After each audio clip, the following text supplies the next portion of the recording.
काफी पहले की बात है, एक फिल्म आई थी जिसका नाम था डरना जरूरी है। रोजमर्रा की जिंदगी में भी कई बार डरना जरूरी हो जाता है, क्योंकि अक्सर हम उन खतरों से सावधान रहते हैं जो सीधे तौर पर हमें नजर आते हैं, हमें दिखाई देते हैं, लेकिन कई ऐसे गंभीर मसलों को उतनी तवज्जो नहीं देते जो साइलेंट किलर की तरह से हम तक पहुंचते हैं। बिल्कुल ठीक कहा हुसैन आपने। देखिए, अब अगर हम पॉल्यूशन की बात करें तो इसी की परेशानी विंटर्स के टाइम में बहुत ज्यादा बढ़ जाती है। हर साल सर्दी शुरू होने से ठीक पहले पराली जलाने, स्मॉग बढ़ने की चर्चा हम खूब करते हैं, लेकिन इसका हम कोई परमानेंट सॉल्यूशन कभी ढूंढते ही नहीं है। और इस बार भी देखिए, कहानी हर बार की तरह ही है, अलग नहीं है। धान कटाई, पराली जलाने का सिलसिला शुरू हो गया है और इससे पॉल्यूशन बढ़ने के पूरे आसार बन गए हुसैन। और इन तस्वीरों की वजह से, जल्द ही इसकी वजह से पंजाब, हरियाणा, दिल्ली, यूपी में पोल्यूशन का स्मॉग हम सबको झेलना पड़ेगा। इसका सीधा असर हमारी सेहत पर पड़ने वाला है, मतलब जल्द ही हेल्थ की इमरजेंसी लग सकती है, खास तौर पर बच्चों और बुजुर्गों के लिए। बिल्कुल ठीक कहा हुसैन आपने, लेकिन चिंता मां बनने वाली महिलाएं और छोटे बच्चों के लिए भी बढ़ गई है। अब देखिए, खराब हवा में सांस लेना सबके लिए खतरनाक होता है। दुनिया भर में की गई करीब 45 स्टडीज भी यही कह रही हैं। वैज्ञानिकों ने अलर्ट किया है कि खराब हवा में सांस लेने वाली मां के बच्चे बौने हो सकते हैं। ये परेशान करने वाली बात है। बिल्कुल। और इतना ही नहीं, डराने वाली बात यह भी है कि जहरीले प्रदूषण का असर बॉडी में पूरी जिंदगी रह सकता है। लैंसेट में छपी एक रिपोर्ट के मुताबिक जहरीली हवा मां की सांस के साथ गर्भ में पल रहे बच्चे तक पहुंच जाती है और फिर बच्चों के मस्तिष्क और फेफड़े में तक पहुंचती है, और इसका असर बच्चों के शारीरिक मानसिक विकास पर पड़ता है। बिल्कुल। और देखिए, एम्स के स्टडी की माने तो हवा में मौजूद टॉक्सिन से नवजात बच्चों में ऑटिज्म में हाइपर एक्टिव डिसऑर्डर्स हो सकते हैं। कई बार ये प्रदूषण छोटे बच्चों में डिप्रेशन और बिहेवियर चेंज करने वाली प्रॉब्लम भी बन सकते हैं। दरअसल होता क्या है, 1 मिनट में एक एडल्ट जहां 12 से 18 बार सांस लेता है, वहीं बच्चे 20 से 40 बार सांस ले लेते हैं, और सांस के साथ 2 से 3 गुना ज्यादा छोटे छोटे जहरीले पार्टिकल्स उनके बॉडी में चले जाते हैं, शरीर में चले जाते हैं, और यही जानलेवा साबित होता है। बिल्कुल। और देखिए हुसैन, यही वजह है कि भारत समेत साउथ एशिया में हर साल करीब 1,30,000 बच्चों की मौत एयर पोल्यूशन की वजह से होती है। आंकड़े बहुत बड़े हैं और कारण समझिए एयर पोल्यूशन। और दिक्कत यह है कि दुनिया की 90% आबादी उन जगहों पर रहती है जहां की आबो हवा बेहद खराब है। और अब ऐसे में रातों रात जहरीली हवा तो साफ की नहीं जा सकती।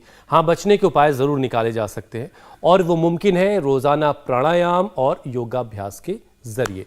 स्वामी जी हमारे साथ जुड़ चुके हैं। कैसे खुद के फेफड़ों को मजबूत करना है, कैसे पोल्यूशन से बचना है, ये सब स्वामी रामदेव हमें बताएंगे। स्वामी जी, बहुत बहुत स्वागत है आपका।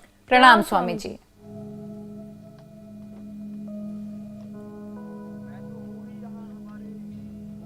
भरे हुए बालक पूजा जी, प्रिया जी तो है ही, और इधर से ये उठा उठा के पटक रहे। इन बच्चों को देख करके बहुतों को प्रेरणा मिलती है और इतनी ऊर्जा होती है बच्चों में। अब ये हमारा ये जो एक ही स्थान पर खड़ा हुआ निपुण जो है, आगे पीछे जब कमाल है स्वामी जी, ये बच्चा तो कमाल है। बच्चों को लगता है अरे बस बस और ये कनिष्क जिसने अपने आप को नॉन डायबिटिक कर लिया है, ये तो योगी बच्चे हैं ही हमारे। इधर कितना संतुलन बनाया है, क्या बात है भाई, एक बार जोरदार अभिनंदन हो जाए। मलखंभ पर ऐसे आसमान में संतुलन बनाना ये बड़ा जोखिम भरा लगता है, लेकिन ये सब होता है एकाग्रता से, अभ्यास से। और ये कुश्ती हो, चाहे कठिन आसन हो, या ये इतना भी ना कर पाए तो कम से कम चलो बच्चे शीर्षासन करते हैं। सब शीर्षासन जो बच्चे करेंगे उनमें किसी भी तरह के फिजिकल और मेंटल ग्रोथ की कोई प्रॉब्लम नहीं होगी। बच्चे बौने रह जा रहे हैं, किसी को मेमोरी की प्रॉब्लम आ रही है, फिर इम्यूनिटी कमजोर हो गई है, जरा सी सर्दी, जरा सी गर्मी, जरा सा कोई मक्खी ने, मच्छर ने काट लिया, उसी में बच्चे ढह जाते हैं। तो हम जो बच्चे चुनौतीपूर्ण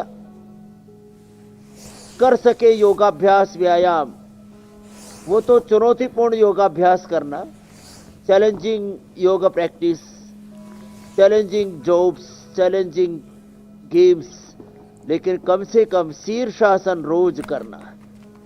अब तो शीर्षासन और सर्वांगासन घर घर में होने लगा है, और जमीन के साथ साथ शीर्षासन सर्वांगासन आसमान में भी होने लगा है। हमारे ये सब बच्चे कठिन कठिन अभ्यास भी कर रहे हैं। शीर्षासन, सर्वांगासन, कम से कम 5 आसन बच्चों को जरूर करवाया करें, और उन्हीं के साथ आज के इस सत्र की शुरुआत कर रहे हैं।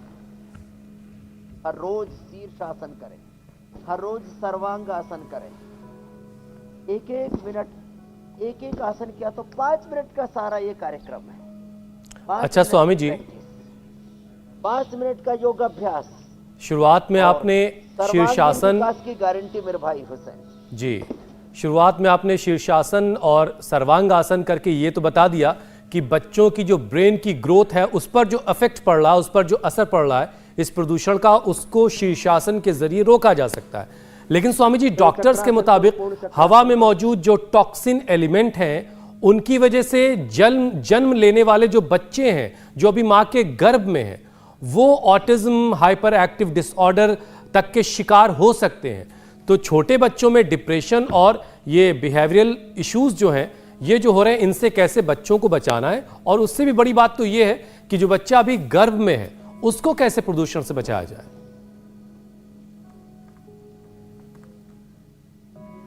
तो देखो, ये तो हमने बताए कम से कम 5 अभ्यास। शीर्षासन, सर्वांगासन, हलासन, चक्रासन से लेकर के ये पूर्ण चक्रासन भी बच्चे कर रहे हैं, और पश्चिमोत्थानासन। अब जिनसे ये अभ्यास ना हो पाए, और जो गर्भ में बच्चे पल रहे हैं, उनकी माताओं को अनुलोम विलोम करना पड़ेगा। भूनमनासन करेंगे सब बच्चे। बच्चों को तो पश्चिमोत्तानासन से भी चैलेंजिंग होता है भूनमनासन, और ये अनुलोम विलोम, भ्रामरी उद्गीत। गर्भवती मां करेंगी तो बच्चे बीमार पैदा नहीं होंगे। जन्म से सेरेब्रल पैलिसी, जन्म से ही बच्चों को एपिलेप्सी, जन्म से ही बच्चों को हार्ट में छेद, जन्म से ही बच्चों को डायबिटीज। आजकल तो नवजात शिशुओं को 2-3 साल के बाद पता लगता है इस बच्चे को तो ब्लड कैंसर, इसको ब्रेन ट्यूमर है। मां को अनुलोम विलोम करना पड़ेगा। मां को मस्तिष्क को अच्छा बनाने के लिए मेधावटी और मेमोग्रीट का सेवन करना पड़ेगा। मां को ब्राह्मी, शंखपुष्पी, गाय के दूध, गाय के दही, छाछ, गाय के घी का सेवन करना पड़ेगा। गाय के घी का नस्य, और ये बादाम रोगन का नस्य लेना पड़ेगा, आज इसके बारे में भी हम बताने वाले हैं। तो ये अनुलोम विलोम करें।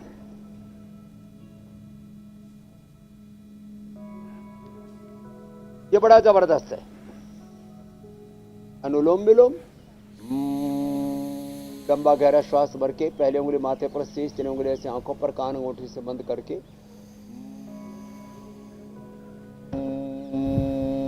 ये भ्रामरी और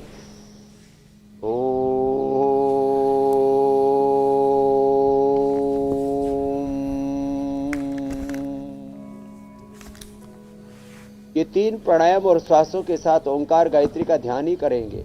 मेधा इष्टि से या मेधा क्वाथ से हवन कर लिया या मेधा क्वाथ पी लिया, और जिनका इम्यूनिटी सिस्टम बहुत कमजोर है, प्रतिरक्षा तंत्र बहुत कमजोर है, कमजोर इम्यूनिटी वाले बच्चों को इम्यूनोग्रिड क्वाथ और इम्यूनोग्रिड वटी, ये हमने एक पूरी एक मुहिम चलाई हुई है कि इम्यूनिटी के लिए गिलोय घनवटी एडवांस, गिलोय तुलसी, अश्वगंधा, अश्वशिला, इसके साथ हमने इम्यूनोग्रिड वटी, इम्यूनोग्रिड गोल्ड, इम्यूनोग्रिड क्वाथ, ये सब दिया है। तो ये बच्चों को अब अपने जीवन शैली में थोड़ा सा हमें परिवर्तन लाना पड़ेगा। इंडिया टीवी हर वक्त हर जगह डाउनलोड करने के लिए सर्च करें India TV news Google play store या ऐप स्टोर पर।